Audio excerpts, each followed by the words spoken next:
Hello everyone, আজকে new blog নিয়ে আসলাম। আলহামদুলিল্লাহ আমাদের লস্কর মরফের রাস্তা 99% ক্লিয়ার হয়েছে। 2-1 দিন পর রাস্তা চালু হয়ে যাবে।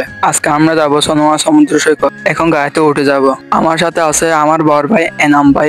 আমরা দুইজন সাগর পাড়ের কিছু অংশ দেখাবো আপনাদেরকে। এখন আমাদের গাড়ি চলা দিয়েছে, আমরা এখন চলে যাবো। আপনারা দেখবেন, শেষ পর্যন্ত দেখবেন। আপনারা দেখেন কিছু মাঠের ভিউ দেখেন। আপনারা একবার দেখলে বারবার দেখতে মন চাবে মাঠের ভিউ। এটা এখানে দেখেন কি সুন্দর ধানের ভিউ দেখেন, অনেক সুন্দর লাগতেছে ধানের ভিউ এটা। এখন আপনাদেরকে নিয়ে আসলাম সোনোয়া মনিয়মী আজি বাজারের পশ্চিম পাশে নবহানি ক্যাম্প আছে, আপনাদেরকে দেখাবো কি সুন্দর। আপনারা দেখলে চলে আসতে মন চাবে। আপনারা দেখেন কি সুন্দর নবহানি ক্যাম্প, অনেক সুন্দর নবহানি ক্যাম্প। এখন চলে আসলাম ভাস্করের সোনোয়া সমুদ্র সৈকতে। আপনারা দেখেন কি সুন্দর সোনোয়া সমুদ্র সৈকতের গাছের ভিউ দেখেন। আপনারা এখানে আসলে মন ভালো হয়ে যাবে আপনাদের। দেখেন কি সুন্দর সোনোয়া সমুদ্র সৈকতের সাগরের ভিউ দেখেন। আপনারা একবার আসলে বারবার আসতে মন চাবে, অনেক ভালো লাগবে।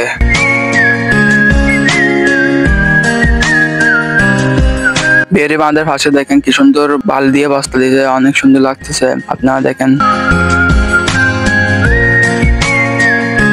এখন চলে আসলাম সোনোয়া ঘাটে। আপনারা দেখেন কি সুন্দর সোনোয়া ঘাটের কিছু ভিউ দেখেন। আপনারা অনেক ভালো লাগবে সোনোয়া ঘাটে আসলে।